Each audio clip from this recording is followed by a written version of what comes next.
2025년 9월 7일, 오늘은 미국 주식시장이 금요일날 끝났을 때 고용보고서가 나오면서 분위기가 시장의 섹터들이 금리 인하를 미리 많이 반영하지 않았나, 그 반영이 어떻게 됐는지, 앞으로 금리 인하가 됐을 때, 왜냐하면 지금의 금리 인하가 한 번에 그칠 것 같지 않고 연속적으로 나올 가능성이 크다.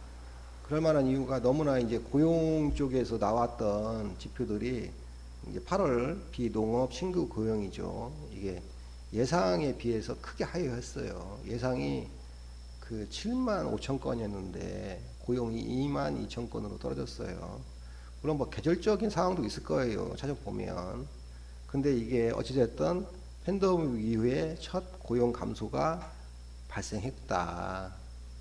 3개월간 평균에서도 최저치를 기록했고, 그래서 이게 연준의 금리 인하 기대감이 높아졌다. 그래서 시장에서는 16일 날 17일 날 연준에서 회의를 하는데 0.25를 하는 것을 100% 보고 있고, 또 B컷이라고 하죠. 마이너스 0.5 정도 금리 인하를 할 수 있다.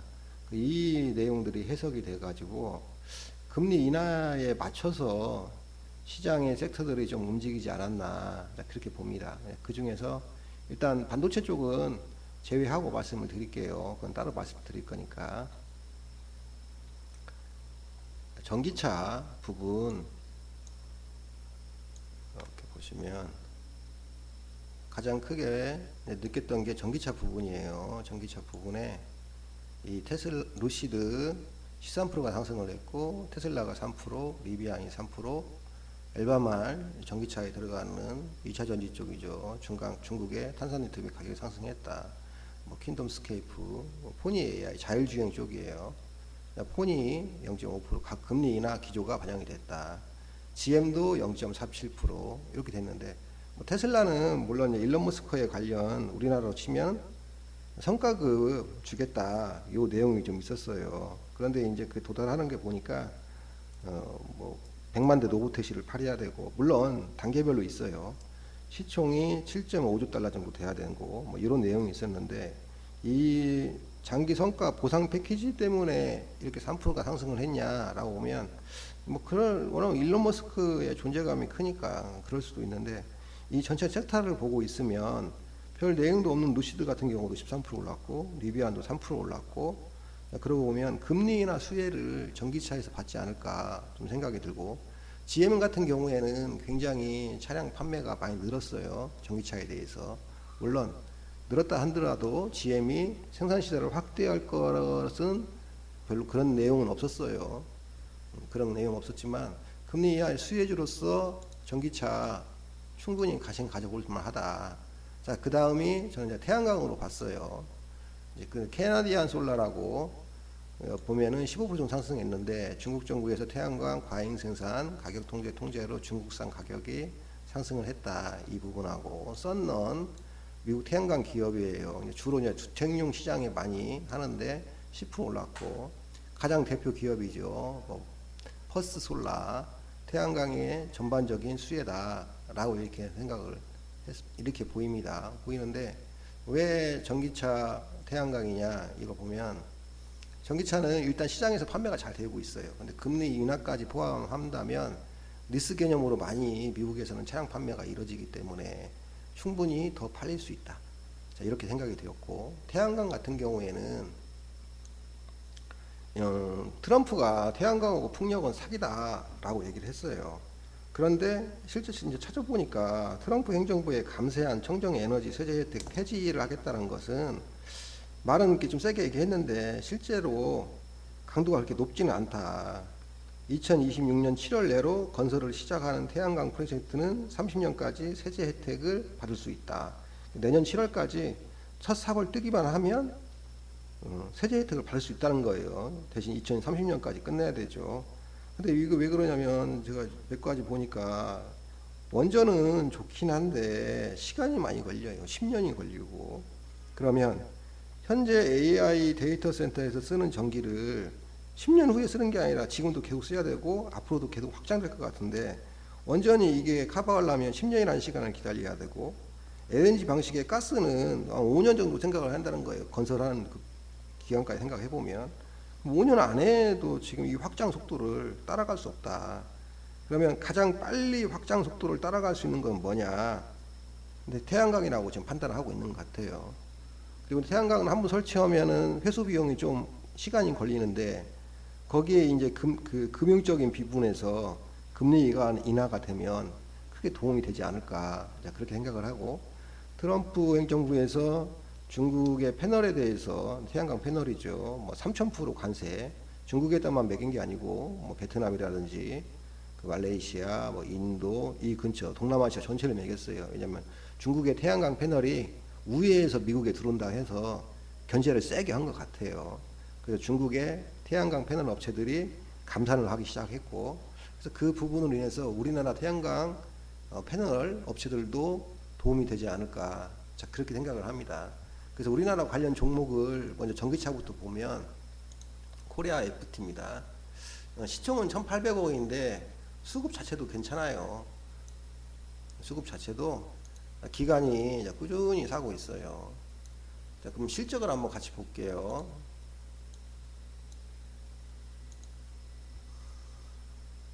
실적은 올해 들어와서 작년 12월부터 쭉 우상향하는 분위기예요. 분위기 자체는. 또 특히나 6월 달에는 확실히 영업이익이 상승을 했죠. 그래서 나름대로 괜찮다.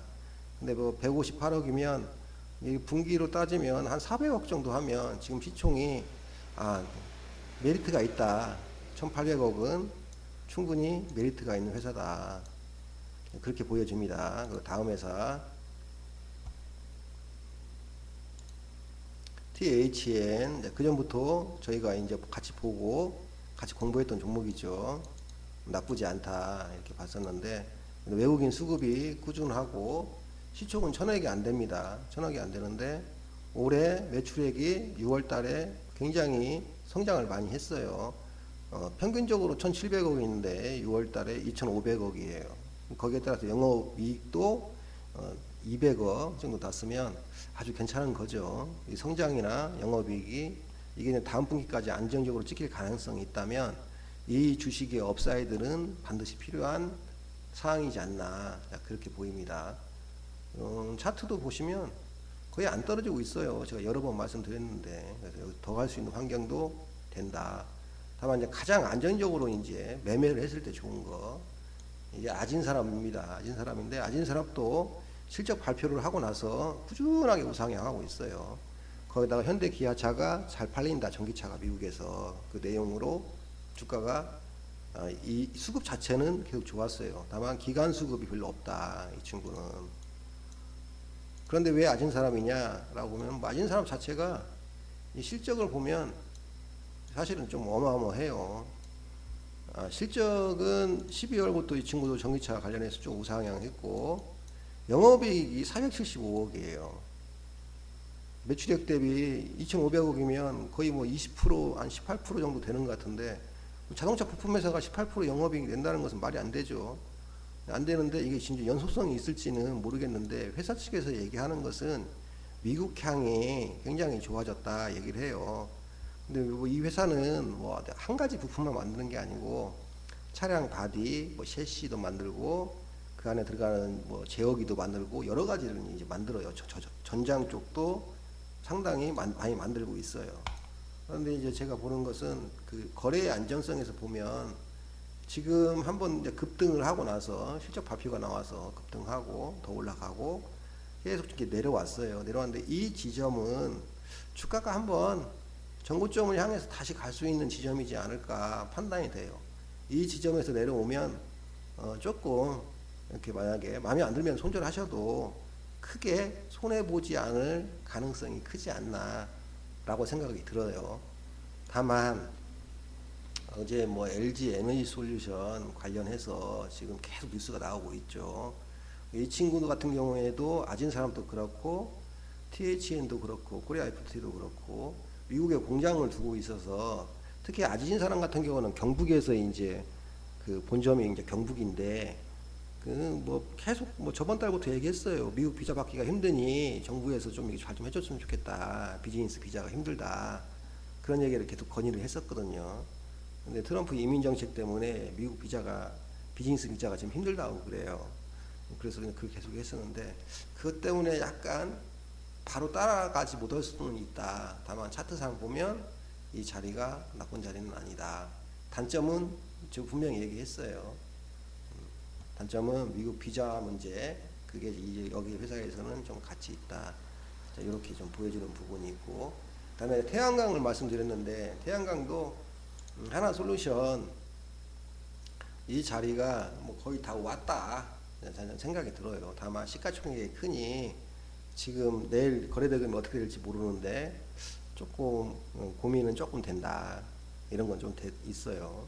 되고 최근에 조금 수급이 나쁘지 않고 괜찮다는 게 HD 현대 에너지 솔루션이에요. 그 HD 현대 에너지 솔루션 주봉 차트를 보시면 좀 길게 보겠습니다. 보시면 전고점이 86,000원까지 찍었다가 2003년부터 2024년부터 중국 태양광 패널 그 부분까지 포함해서 계속 수직 하락했다가 다시 상승을 했어요. 다시 상승했는데 최근 실적을 보면 실적 한번 보여드리겠습니다. 정상화가 되지 않았나 싶은 생각이 들어요. 정상화가 2025년 6월부터. 이 현대 에너지 솔루션 같은 경우에는 지속적으로 재고 물량이 쌓였던 거예요. 이 재고 물량이 거의 다 소진이 됐다고 얘기를 합니다. 소진되면서 매출액까지도 같이 상승을 했어요. 그래서 이 영업이익을 도달한 것 같아요. 그래서 이게 앞으로는 좀 지속성이 있다라고 판단이 돼서 태양광 쪽은 관심 있게 보셨으면 그래도 나쁘지 않다. 그렇게 생각을 했어요. 그래서 어쨌든 지금 당장 AI에서 전기를 공급하는 데 있어서 가장 빠르게 가장 저렴하게라고 판단을 한다면 태양광이 가장 1순위지 않냐, 저는 그렇게 생각을 합니다. 그래서 최근에 미국 기업들, 빅테크 기업들 보면 클라우드 센터라든지 AI 데이터 센터가 어찌됐든 매출액을 계속 일으키고 있기 때문에 굉장히 좋죠. 그래서 나쁘지 않으니까 이게 뭐 전기가 더 이게 늘어나는 건 사실이지 않냐, 이렇게 보입니다. 이렇게 보이기 때문에 이쪽에 좀 관심 가지고 보면 좋다. 금리 인하의 전기차나 태양광 나쁘지 않게 보고 있습니다. 그러니 한번 관심 가지고 이 종목들 봤으면 좋겠다. 그래서 오늘 또 녹화를 하게 됐고,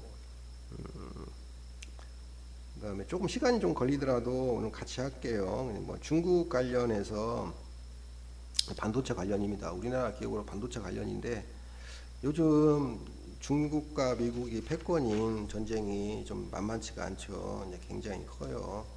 굉장히 커서 이 부분에 대해서 말씀을 드리면 먼저 볼게요. 보면은 시장에 금요일에 나왔던 내용보다도 그냥 크게 이제 보면 이 반도체 쪽에서 브로드컴이 이제 상승을 했어요. 상승을 했는데 오픈AI 100억 달러 AI 집주물, 우리나라에 이제 금요일 아침에 이건 다 나왔던 내용이고, 그냥 마이크론이 상승을 했어요. 뭐 이 내용을 보면 인텔이나 삼성, SK 하이닉스 중국 법인 규제로 반도체 칩 가격 상승이 수혜가 된다. TSMC 같은 경우는 무법가 상향. 왜냐하면 브래드컴의 12조짜리가 여기로 들어갈 거니까 무법가 상향이 된 거고, 엔비디아 같은 경우에는 이 브로드컴이 지금 하겠다는 게 ASIC 반도체하고 그 AI 가속기 쪽이에요. 그러면 범용 쪽은 아닙니다. 범용 뭐 GPU는 아니에요. 그러면 엔비디아 입장에서는 이 가속기도 거의 독점으로 팔고 있거든요. 쉽게 AI 가속기를. 그러면 새로운 경쟁 상대가 나왔다라고 해서 가격이 떨어진 거고, 또 AI 가속기를 이제 가장 많이 파는 게 엔비디아 다음으로 AMD예요. 그러면 경쟁이 심해졌죠. 그래서 AMD 같은 경우에는 마이너스 6.58%가 이게 하락을 한 거예요. 그럼 이게 어떤 AI 생태계에서 보면 어떻게 하면 뭐 오픈AI라든지 오픈AI, 그다음에 뭐 우리가 메타, 아마존,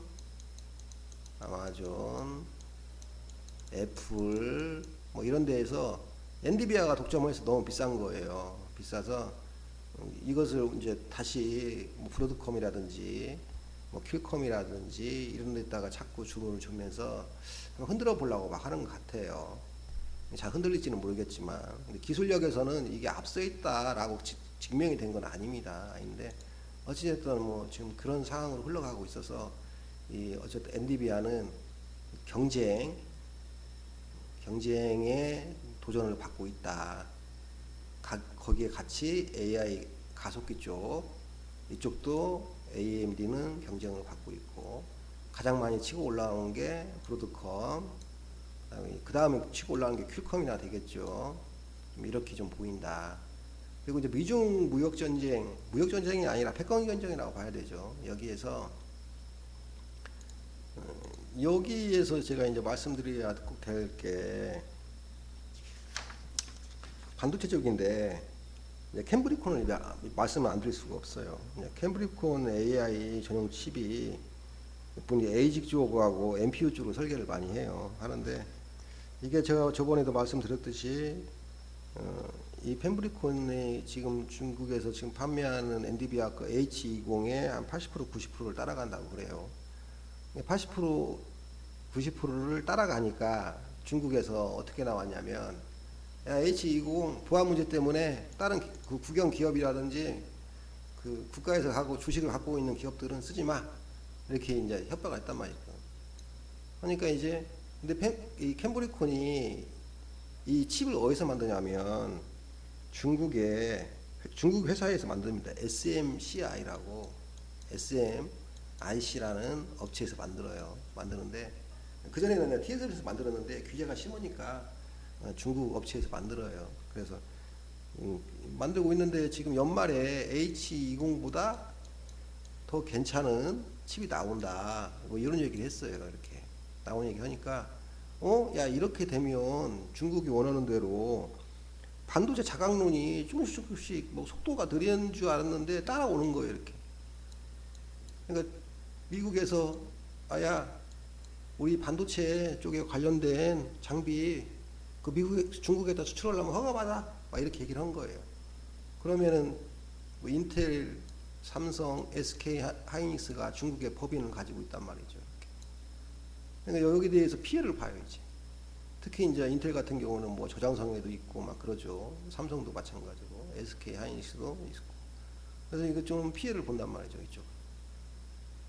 피해 보니까 인텔도 주가가 보합으로 끝났고, 뭐 삼성도 보합으로 끝났죠. 근데 마이크론만 이거 중국에 공장 없으니까 나는 괜찮아. 야, 이런 식이 되면은 결국은 디램 값이 상승할 것 같은데, 상승하면은 나는 중국에 법인 없으니까 내가 이득 보겠네 라고 이제 생각을 해서 마이크론만 플러스 5% 정도 상승을 한 거예요, 실제로 보면. 근데 이제 이걸 이렇게 작게만 보지 마시고 크게 보시면, 이 미국하고 중국하고 패권에서 미국이 원하는 것은 대부분 중국에서 하는, 저희가 이제 산업의 밸류체인을 보면 철강에서 반도체까지라고 얘기를 해요. 철강에서 반도체까지. 근데 뭐 철강은 미국은 다 무너졌죠.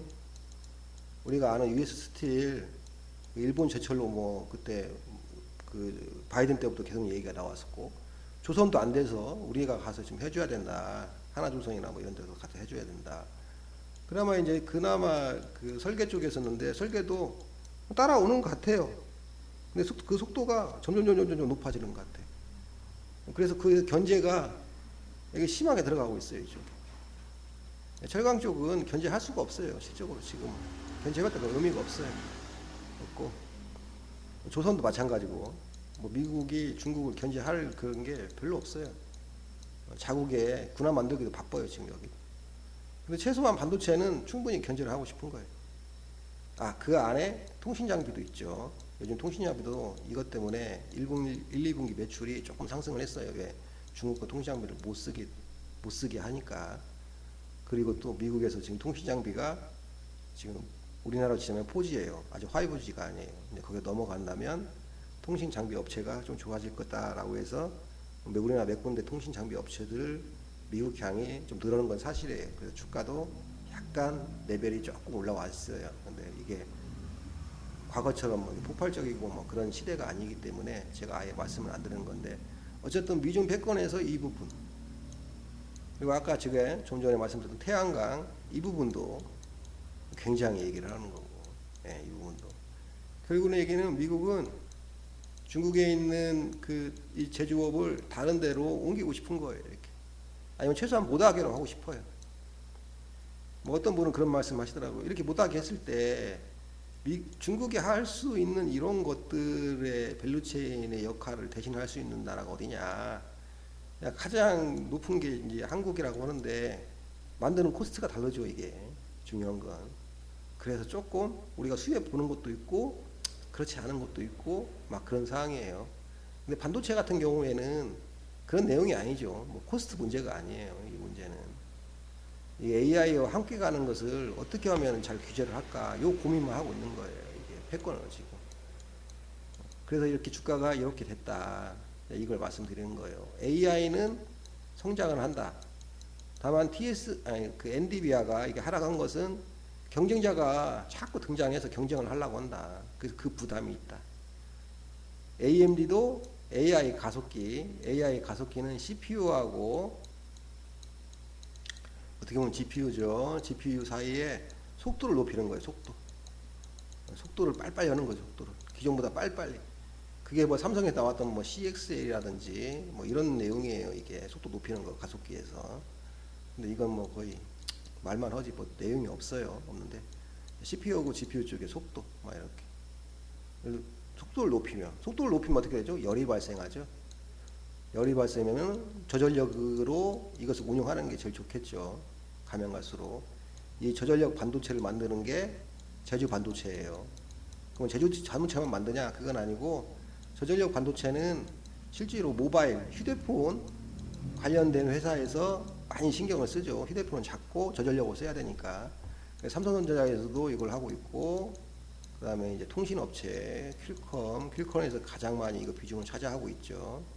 그 다음에 제주 반도체 이렇게 보시면 돼요. 이제 제주 반도체는 시총이 작으니까 이쪽에 관련 뉴스가 나오면 상승을 하고 그러죠. 가속기가 나오면 이건 속도니까, 속도면 열을 발생하죠. 그러면 저전력을 찾게 된다. 그래서 제주 반도체가 인기가 있다가 이 얘기가 안 나오면 다시 하락하고 뭐 그런 패턴을 반복해서 보이고 있죠. 그래서 이게 미중 패권에 의해서 절대로 여기 미국의 장비업체 ASML 여기 회사도 주가가 보합이었어요. 조합으로 끝났어요. 왜냐하면 미국에다가 중국에다 수출을 해야 되는데 앞으로 어떻게 될지 모르니까. 이 상황은 트럼프로 인한 문제냐? 절대 그렇게 안 봅니다.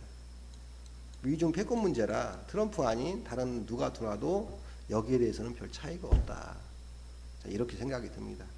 그러면 이 속에서 이제 이 디테일한 걸 봤으니, 이 디테일한 거에서 우리는 어떤 종목에 관심을 가지면 좋을까라고 이제 저는 좀 생각을 합니다. 어쨌든 AI는 범용인 GPU, 범용이죠. GPU, 엔비디아가 뭐 독점하고 있다고 봐요. 근데 이 속도를 높이기 위한 AI 가속기, 엔비디아에서 이거 2년에 한 번씩 이렇게 업그레이드 내놔요. AI 가속기. 그리고 이 범용이 아닌 이제 특정한 AI 반도체 칩이죠. 그걸 만드는 회사들 뭐 대부분 많죠. 이런 회사도 우리나라 뭐 피리오사도 이제 그 중에 하나예요. 우리나라 피리오사도. 그러니까 한정된 이렇게. 그러니까 뭐 모바일 쪽도 한정된 거니까 모바일도 같이 하는 거죠. 범용은 아닙니다. 그래서 이쪽 부분을 하고 있는데 말씀대로 캠브리콘도 마찬가지다. 범용은 아닌데 이쪽을 하고 있다. 근데 캠브리콘 회사가 중국의 과학기술원인가 2대 주주로 돼 있고, 그 형제가 지금 같이 하고 있는데 그 회사를 30몇 살이라고 그래요.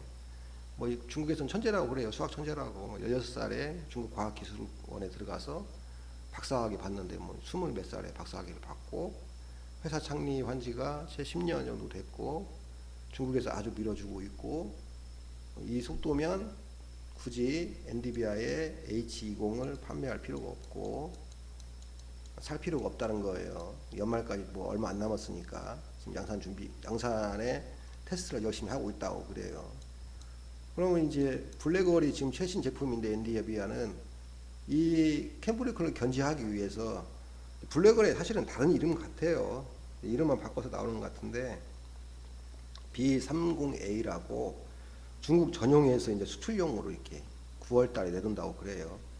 약간 블랙원 기반으로 해서 만든다고 하니 거의 블랙원이었는데 이름만 다르지 않냐, 저는 그렇게 봅니다. 이제 그것을 당연히 미국에서는 그 허락을 할 것 같고, 왜냐하면 가만히 있으면 알리바바라든지 캠브리코라든지 BYD라든지 이렇게 반도체 쪽에 칩을 계속 이렇게 만들어서 자각농 쪽으로 흘러가니까 당연히 할 거라고 봐요.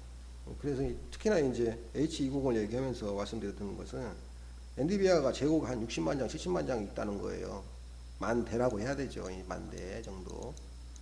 그리고 추가 좀 생각도 하고 있고, 그래서 좀 엔비디아 주가가 이번에 실적이 안 좋은 게 아니라 그런 내용으로 가고 있고, 크게 보면 미중 패권은 지금 단계에서 그냥 화해하고 멈출 단계는 절대 아니다. 그렇게 단계가 아니다. 그래서 그 속에서 우리는 어떤 걸 해야 되냐 그러면은 범용 GPU가 됐던 필요사 AI가 됐던 에이직 쪽이 됐던 범용 가속기가 됐던 HBM 들어갑니다. HBM. 그러면 HBM 관련주를 해야 되는데 HBM 관련주가 이게 엔비디아 한쪽이 아니라 이제 AI 쪽이 보면 엔비디아 한쪽만 보시면 안 되고 이제 브레드컴도 봐야 되고 다른 회사도 이제 같이 봐야 돼요. 이제 반도체 설계 업체들 어디 회사부터 어떻게 뭐 수주를 받는지 뭐 하는지 이걸 같이 봐야 돼요. 그 중에서 좀 안정적이라고 이제 판단되는 거 종목 중에 설명을 해드릴게요. SFT 시가총액이 많이 올라왔는데 이 친구는 지금 네덜란드 반도체 장비 회사에서 노광 장비라고 하죠. 그것을 SK 하이닉스에 납품을 했다고 그래요. 근데 그게 테스트용이 아니고 양산용이라고 그럽니다. 그러면은 SK 하이닉스는 HBM에 굉장히 양산을 빨리 많이 하고 싶다. 이렇게 보이는 거죠. 그리고 이제 반도체에서 그 설명드리면서 SK 하이닉스가 굉장히 빨리 지금 양산에 추가적으로 장비 발주를 하고 있고 준비를 하고 있다. 뭐 그런 말씀을 드렸어요. 그래서 SFT가 그 네덜란드 장비 업체의 노광 장비를 사용한다 치면 아무래도 굉장히 SFT가 그 노광 장비를 보호하는 거 그쪽에 있어서 좀 좋지 않을까. 지금 삼성만 얘기하고 있는데 이게 혹시 SK 하이닉스 쪽도 얘기하지 않나. 그래서 좀 EUV 쪽 노광 장비 이게 EUV 쪽이라는 게 패턴 그리는 거예요. 패턴 그리는 거예요. 패턴 그리는데 나쁘지 않겠다라는 생각이 들고, 근데 이게 추천은 아닙니다. 제주 반도체는 제가 분명히 말씀드렸어요. 저전력. 근데 이렇게 하락을 했죠. 이렇게 하락을 했어요. 왜냐면 브로드컴 그 내용이 이게 별론가? 라는 생각이 들 정도예요. 그리고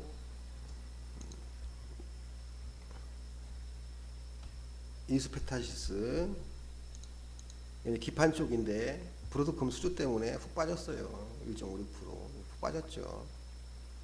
훅 빠졌어요. 왜냐하면 브로드컴 쪽하고는 별로 관계가 없다. 이건 엔비디아하고 관계가 있기 때문에 같이 빠졌어요. 빠졌고, 또 하나는 말씀드리면, 자 그러면 여기에서 가장 안전적인 게 뭐 어떤 거냐라고 봤을 때는 소켓 쪽을 봤어요. 소켓이라는 게 반도체가 이렇게 다 만들어지고 하면 이제 검사하는 거예요. 검사. 이 소켓은 소모성입니다. 소모성. 테스트할 때 쓰는 거예요. 그래서 근데 이 중에서 이제 가장 추천드리고 싶은 게 ISC라는 회사예요. ISC 한번 들어보셨을 거예요. 이 회사 들어봤는데 ISC는 이 회사 자체가 SK 계열입니다.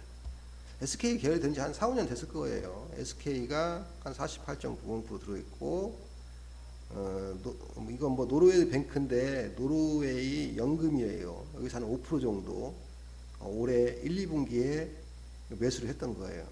자사주가 한 3% 있고, 좀 아쉬운 게 국민연금관리공단이 없죠. 없고, 시가총액은 1조 3천억. 그다음에 여기 보시면 이제 매출액인데요. 매출액이 이렇게 쭉 오다가 올 2분기에 이렇게 지금 이렇게 많이 올라왔잖아요. 근데 얘가 소켓이 SK 그룹인데도 불구하고 HBM 쪽 소켓을 없었어요. 근데 1분기부터 양산에서 들어가기 시작한 거죠. 그게 2분기부터 이렇게 매출액이 나온 거예요. 이렇게. 그래서 영업이익도 첫 분기에 70억이었죠. 지금 137억으로 이렇게 올라왔어요. 그런데 이게 SK 하이닉스가 HBM을 계속 만들 거니 HM 관련주로는 한 번도 별로 상승은 없어요.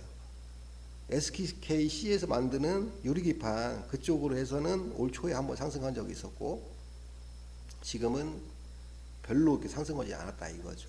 그런데 이제 실제로 이렇게 찍혔고 또 하나는 이렇게 찍히면서 반도체주 매우 말씀드리면서 그 마이크론이 상승한 이유를 설명드렸잖아요. 근데 SK 하이닉스는 뭐 어찌됐든 누가 가속기를 만들던 지금 HBM4 쪽, 뭐 3 쪽 어차피 HBM이 들어가니까 그거에 대해서 뭐 하려면 우리 거 써야 돼 이렇게 나왔어요. 3%나 올랐어요, 이 친구는. 그리고 이게 지속된다고 하면 더 상승할 거라고 그래요. 앞으로도 50% 상승할 다는 리포트도 최근에 나왔어요. 그러면 이제 아직 거기에 대해서 지금 HBM 쪽에 크게 영향을 못 받은 것들 보면 ISC가 소켓 쪽에 그러지 않을까. 지금 영업이익률도 보시면 뭐 괜찮아요. 괜찮다 이거죠. 517억에 137억. 그러면 앞으로 올라갈 확률이 훨씬 높다는 거예요. 영업이익률. 보통 20에서 30% 정도가 맞다 이거예요. 맞다 이거예요. 그럼 더 올라갈 거라고 봐요. 매출은 떨어질 확률이 거의 없다. 왜냐면 이제 같은 SK 계열인데 HBM 소켓이 이제부터 실적이 찍히기 시작하는 회사입니다. 저는 나쁘게 생각을 하진 않아요. 그 부분 때문에 좀 안정적이지 않나 라고 해서 ISC를 이제 보여드린 거고, 수급 자체는 의미 있게 본 건 제가 연기금의 수급이 별로 없다 이 말씀을 드렸잖아요. 잠깐 뭐 13억, 24억, 21억 있다가 최근에 보면 확실히 67억, 88억이 들어왔어요. 여기서. 이것도 소켓 쪽이니까 반도체 후공정이라고 봐야 돼요. 장비, 검사 장비 소모품 쪽이니까. 확실히 들어왔다. 이건 분명히 주가가 우상향할 수 있는 그런 기본 자세가 잡혀 있다. 저는 그렇게 보입니다. 그러면 전반적으로 이제 주봉으로 보시면, 자, 이때가 작년 11월부터 이렇게 좀 상승했었잖아요. 이게 유리기판 내용으로 상승했던 거예요. 상승했다가 내려오고 크게 위아래로 한번 흔들었을 때는 이게 노르웨이 연기금이 들어와 있다라고 이제 5%가 되니까 공시가 되죠. 됐을 때 아 이거 정말 괜찮은가? 라고 이제 해서 조정을 좀 받았다가 최근에 다시 올라와요. 올라오면 이 친구가 차트상 보고 말씀드리는 거예요. 물론 이제 실적이 따라와야 되지만 충분히 전고점인 75,000원은 갈 수 있다. 또는 80,000원 정도까지는 터치할 수 있다. 그렇게 보입니다. 이제 이 친구의 성장은 어찌됐든 SK 하이닉스가 담보하고 있으니 충분히 갈 수 있다. 80,000원까지. 이게 이제 단기적으로 빨리 갈지 뭐 늦게 갈지 모르겠지만 그래도 나쁘지 않다. 천천히 수급은 계속 들어올 것 같다. 그러면 소켓 중에서 몇 가지 이제 같이 비교해서 한번 볼게요. 리노공업. 리노공업도 이제 소켓 회사예요. 회사인데 매출액도 좋고 보시면 매출도 좋아요. 분기에 뭐 300억. 아야, 2분기에는 훨씬 좋았네요. 한 500억 정도 찍었는데 이 소켓이 수작업이 많아요. 앉아서 하는 수작업이 이거 만드는 데 있어서. 그래서 그 기술적 해자보다도 손에 대한 해자가 많아요. 이게 손에. 이 회사는 지금 영업이익률이 거의 40% 된단 말이에요. 제가 보면 40%. 뭐 기술적 해자가 없으면 절대 이렇게 될 수가 없어요. 40%가. 기술적 해자가 있다는 거예요. 분명히 이 회사. 근데 이 회사는 CPU, GPU, NPU 거의 다 커버하면서 하죠. 근데 이 매출액이 급상승하기도 쉽지도 않아요. 현실적으로 보면. 손으로 손이 많이 가야 되는 거니까. 괜찮은 회사죠. 이 회사도. 근데 뭐 사람 얘기는 아닌데 이 회사는 이미 시장에서 시가총액으로 보면 3조 5천억 충분히 반영을 받고 있다. 충분히 이제 반영을 되고 있죠. 되고 있는데 다양하게 반도체 칩이 지금 생성되는 시기라 아마 소켓 쪽은 더 수요가 있을 거다. 요거보다 좀 작은 회사 또 한번 볼게요. TFE 최근에 상승을 많이 했죠. 5월 달부터 이렇게 보면 작년 전고점까지 거의 와 있어요. 와 있는데 이 친구는 중국 쪽으로 조금 많이 하는 것 같아요. 중국 쪽으로. 중국에서도 AI 반도체 쪽으로 칩을 많이 생산을 하려고 하고 테스트도 많이 하고 준비한다고 제가 말씀드렸죠. 그래서 최근에 기관 수급이 이렇게 쭉 들어왔어요. 들어왔는데 이제 재물 한번 같이 볼게요. 보면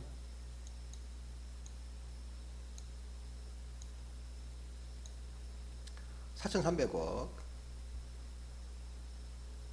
매출은 분기에 250억, 39억. 뭐 계속 좀 상승을 하네요. 이제 전무를 하려고 상승을 해요. 근데 어쨌든 얘도 소켓 쪽이에요.